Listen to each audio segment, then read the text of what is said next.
जय श्री कृष्ण, नमस्ते। आज मैं स्पेशली लाइव आई हूँ क्योंकि मेरी फिल्म कल आ रही है, रिलीज हो रही है 21 फरवरी 2025।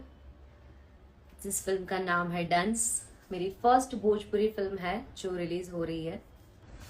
जितने भी मेरे गुजराती फ्रेंड्स भी जुड़े हैं उन सबसे भी मैं कहना चाहूँगी कि मेरी भोजपुरी फिल्म आ रही है फर्स्ट, जिसमें मैंने काम किया हुआ है कि लाइव आके आप सबसे जुड़ूं, क्योंकि काफ़ी सारी नई ऑडियंस मेरे साथ जुड़ी होगी इंस्टाग्राम पे, तो सोच रही थी कि मैं उनके साथ भी बात करूं।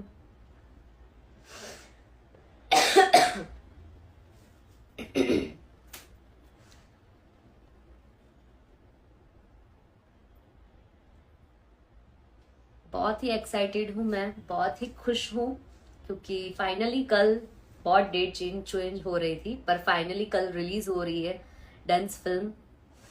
तो बहुत एक्साइटेड हूँ क्योंकि फर्स्ट फिल्म है। देखते हैं आप लोगों को कैसा लग रहा है मेरा परफॉर्मेंस और मेरा काम।